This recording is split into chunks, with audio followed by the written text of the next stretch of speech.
Something for you guys. Take home what this guy's gonna sign. Right? Exactly. You can just. Oh, this is really cool. You guys get one of these.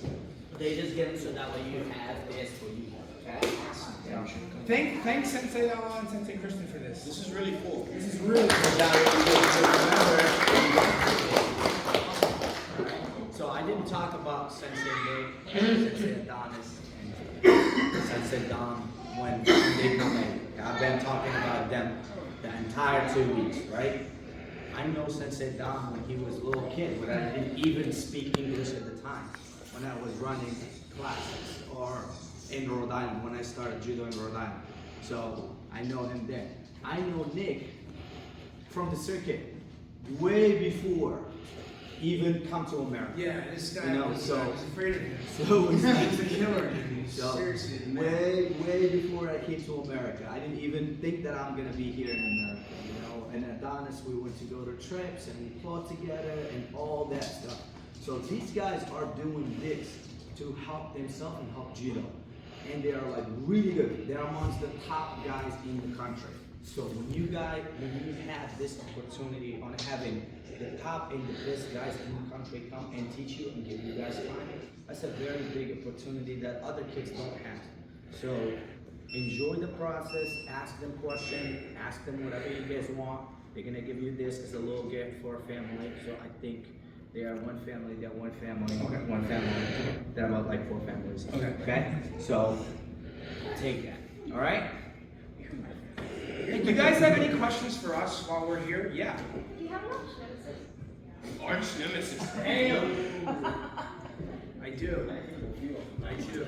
But the one that's most arch is me. I fight with me every day. If I beat me, it's a good day. If I don't beat me, it's not a good day. And I'm serious. Same as going into a match. You really don't. You're fighting the other person, but you're really fighting what's going on up here. I'm serious about that.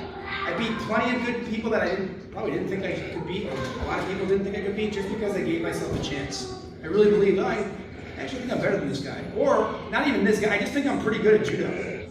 You know what I mean? So I think, yeah, I have a few guys that I played in the country that have been super difficult to beat. A few guys that overseas that have been really annoying. But at the end of the day, it's really me. So I think if I'm answering your question, if I can beat me, I have a really good chance to beat whoever or whatever I'm going to do. I know that's a corny thing to say, but I really mean that from the bottom of my heart. I'm going back to school now, and it's really hard to do that because I have to retrain myself to do that. And every day I do that. All right, let's do this. 2 hours straight, 3 hours straight. It's just constant, like telling myself I can do it. Does that make sense? All right, good question. Anybody, what about this guy? Who's your arch nemesis? Lenin Preciado from Ecuador. I have a name and a face.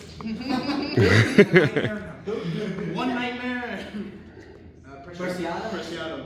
Ah, man, he's annoying. He's annoying. What about you? No, I don't have one. Doesn't happen. I doesn't have one yet. He's brand new. Yeah. So I still got one. You know, that's why when he went in and he won Pan Ams at the youngest age. You know why?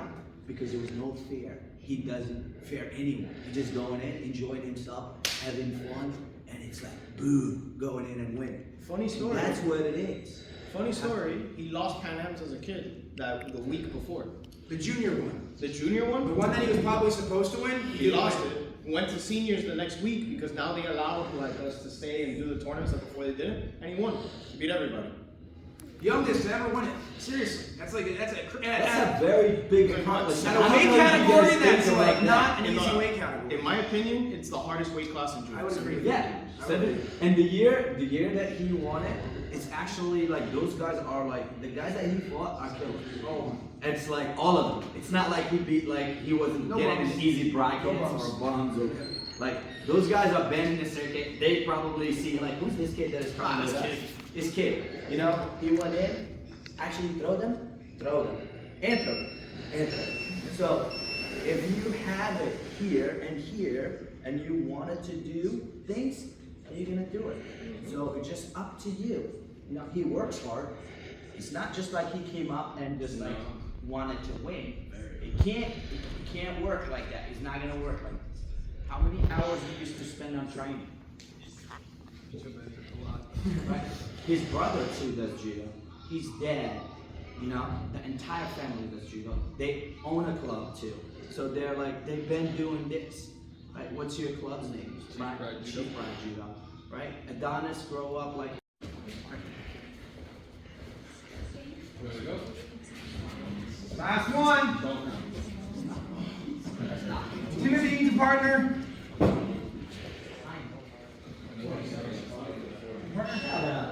Raise your hand if you're not in partner. People with their hand raised, walk to each other. You would know. You would know. You didn't know. You guys know. In between his knee and his elbow. Okay? So from here, I'm gonna yank down, and he's gonna go onto his head.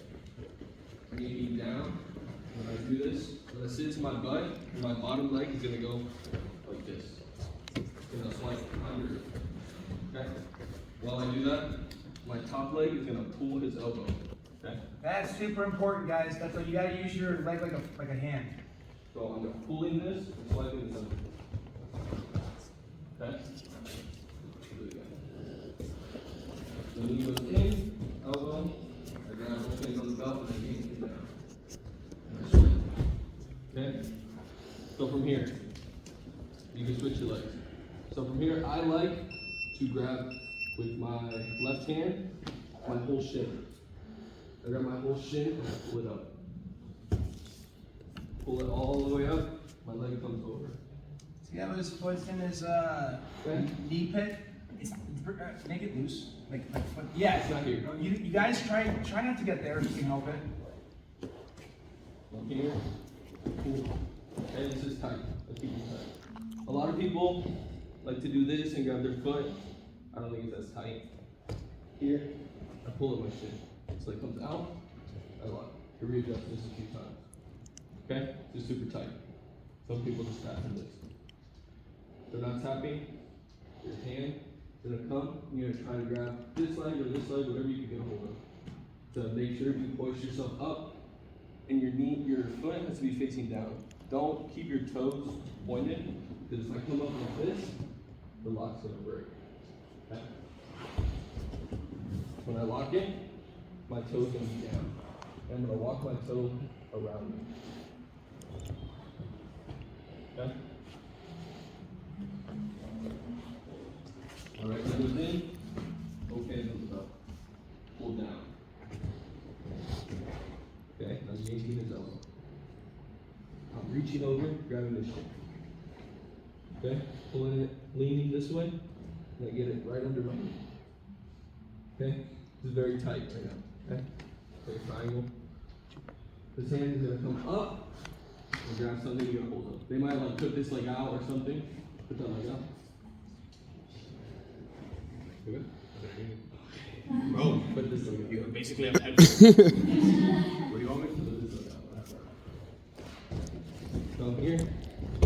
Sometimes they put this leg out, so it might be like a little fight for a little bit. I like to grab this knee, pull it, make sure he's flat. When I'm here, sometimes they might be on the side. All you have to worry about is getting this arm to the mat, and it's a pin, okay? Your hips have to be facing up. Your butt should be to the air, okay?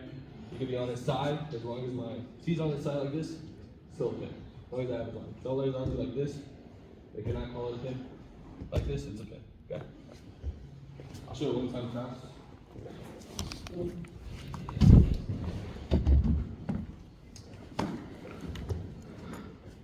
Okay? Any questions? No, nobody has questions. Can we see it a couple more times? It's a very tight move, okay? I think the most important part is grabbing your shin instead of your foot. I feel like you get more pull, able to lock better. With your foot, I feel like just not as strong. Okay? Alright, 1, 2. Nice. Last shot. Close to my Watch out, guys. Traffic jam. 10 seconds. or you're doing it, whatever. But if you need to pass it, make sure that's always. You don't want to do that. Alright. Good round. Try to get a new partner. Very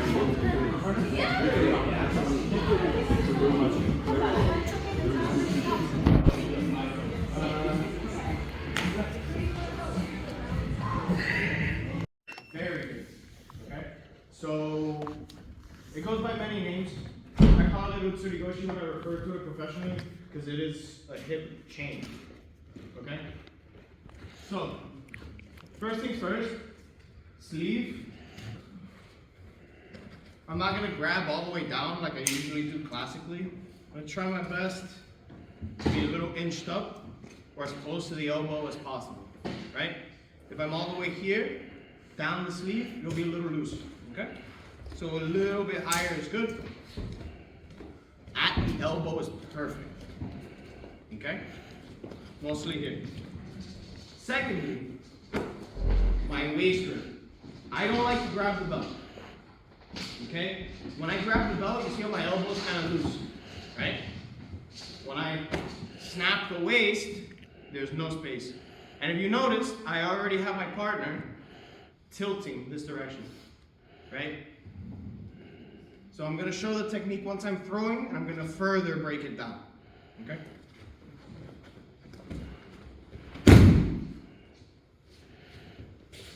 One more time from the opposite angle.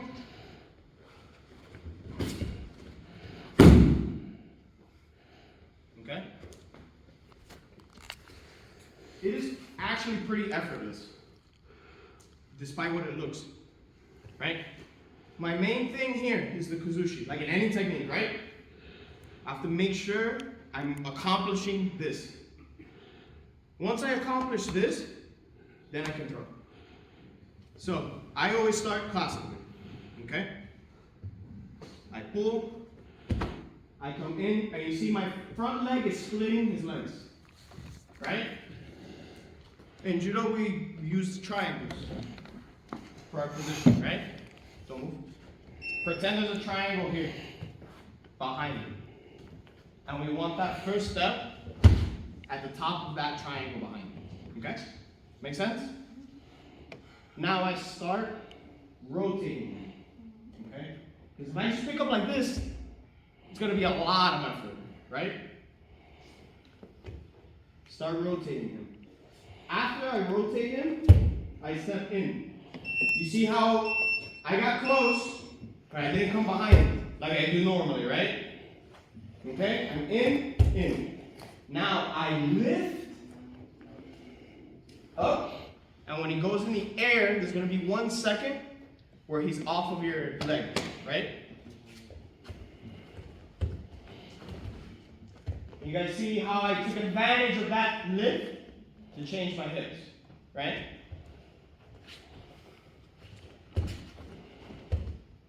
And here I am. Now I finish. Okay? When we lift, right, it's that 1 second, and we take advantage of it. We try to make it with the least effort possible, right? Any questions so far on the initial thing? Everyone thinks they got it? All right, let's partner up. 1, 2. He's too tall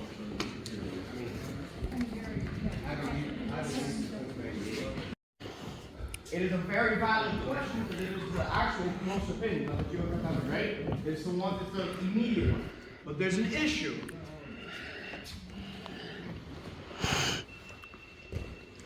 Which maybe if you have a super good tatachiho, this won't happen. But this happens to me 9 times out of 10. My hand is stuck. You see the hand that's on the belt that's stuck, right? Sensei Didi bridges and rolls this way, other way.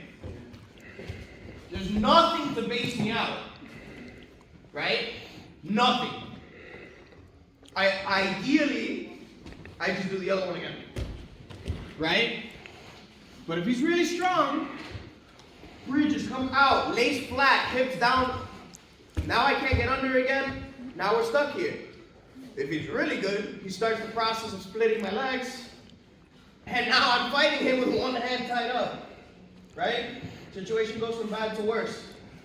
Now, maybe you have a super good tatachiho katami, I don't know. But for me, since I don't have this to, right, like regular tatachiho, okay?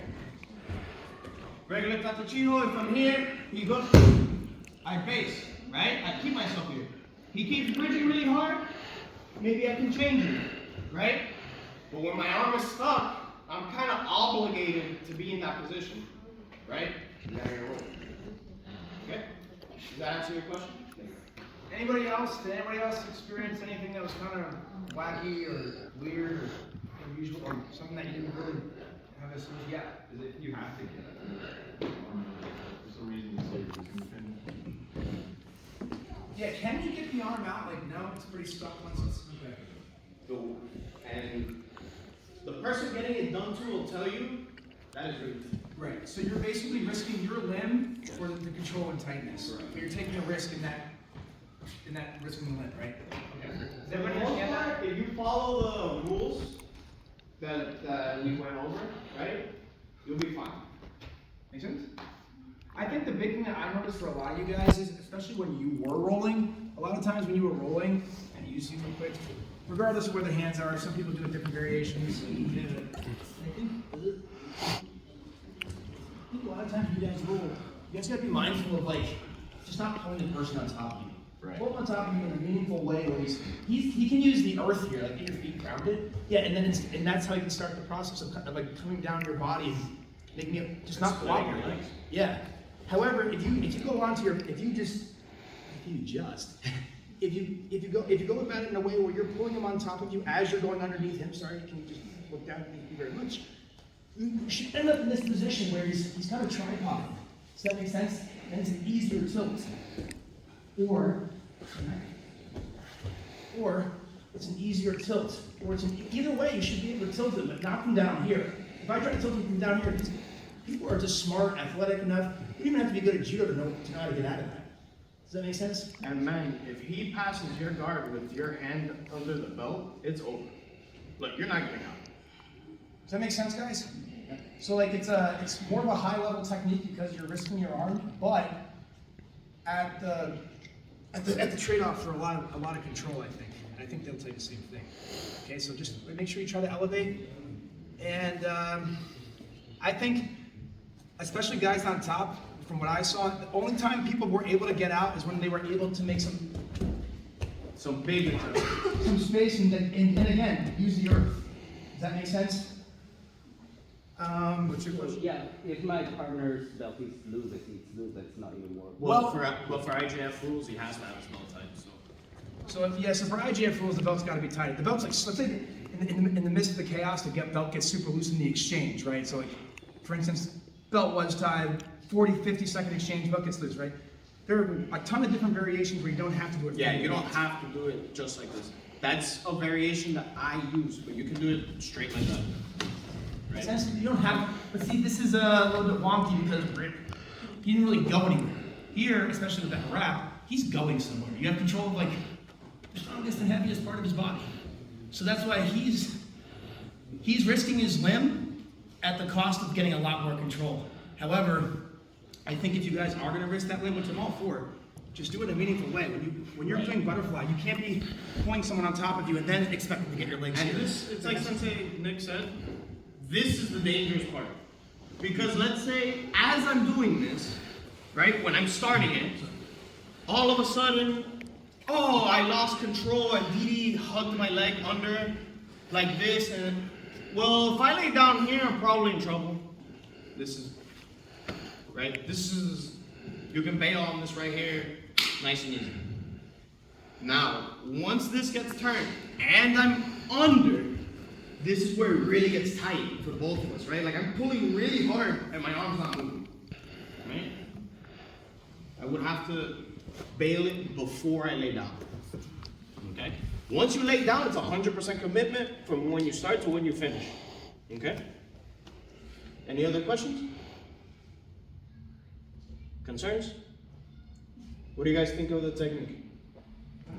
I love it actually. Tell me.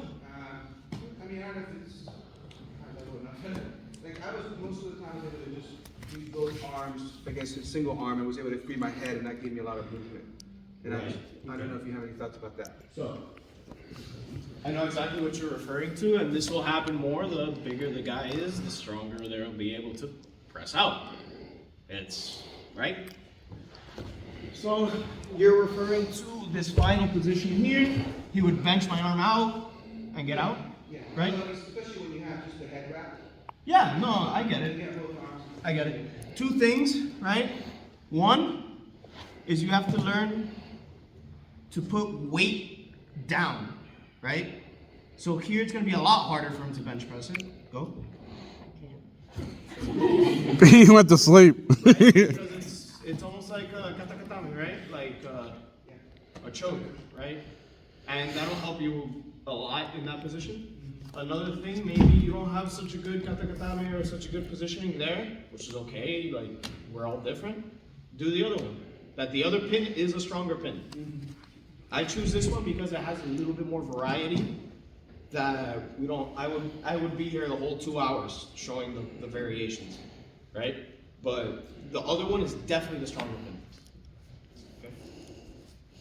You guys got it? Got it? All right. Let's. Okay. From here, putting pressure, he breaks. Here, he opens. Here, my head is going here. So the position for this throw is like this. Okay? So for this kind of kataguruma, it's gonna be more of like a hook. From here, I'm hooking. Okay? This is going to stay like this. From here, I'll show it one time fast to you guys. Here. Okay? So what's also important is when I get inside, I can't leave my arms loose. Okay? He's gonna spin or the throw's not gonna work. I have to be able to pull him down towards me. Here I have to pull down. Keep my elbows tight. From here, I pull down. In the finish of this throw, after he falls, you have to spin the opposite direction. Okay? Oh, throw again.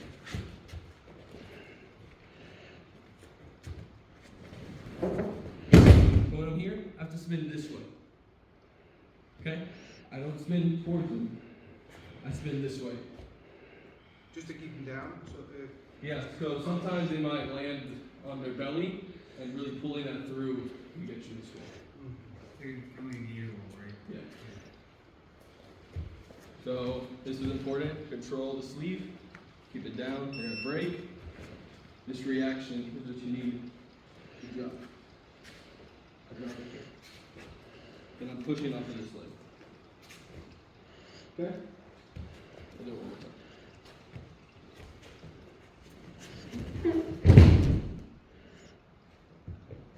Any questions? Not so much a question, but you just do it naturally. You know your front shoulder. Can you go over where that front shoulder makes contact? My left shoulder or right? Right one. The one that's charging in. So it's very important to get your head inside here. And my right shoulder is kind of like a frame, and sometimes I have to use this elbow to like push them up. Okay? Sometimes they might come a little bit this way, and I'm gonna have to go like this. I can lift it like this. Okay? It's almost like a squat rack. Or it's almost like a bar on his back. So this is pushing, and if I have to, if he comes a little bit this way, this elbow is pushing up also. Okay? So for example, like this. From here, this is pushing up. Can you, I hate to ask you this, can you do one wrong? Can you overshoot this right shoulder like past his crotch? So if I do it, you break. Let's try not to do that today. That's like the first and most common mistake everybody does with this technique. I hate to show you how to throw a gutter ball, because now that's the thing image in your head. Now do it right, do it properly. See the difference? Does that make Also, sense? It's important for the partner to be aware of like where the throw is supposed to be. So if I don't throw and they come this way and fall to their back this way. It shouldn't happen. Yeah. Partners just kind of stand there. Yeah. And if they should be able to throw you the proper way if you're doing it. So in your mind, when you do it, your head and your neck is trying to control which part of the body? The armpit, the ribs, Yeah, or just for us to have a picture of where It's going just like wherever I can in this pocket. Okay. And it's more of the pull that finishes the throw. Okay. Yeah. just, I need my head in there, so I can have it's like a lever, I guess, to pull through. Okay? Because I can't pull him. My head is causing him. So I noticed in the beginning you were throwing more to the side and then you coming through. Yeah, right now when we throw like an angle, I'll show it as an example for the shoulder. Yeah, I just wanted to hit him like to show you guys like don't overshoot your shoulder. Your shoulder's gotta go in. It's almost like a high crunch. Yeah.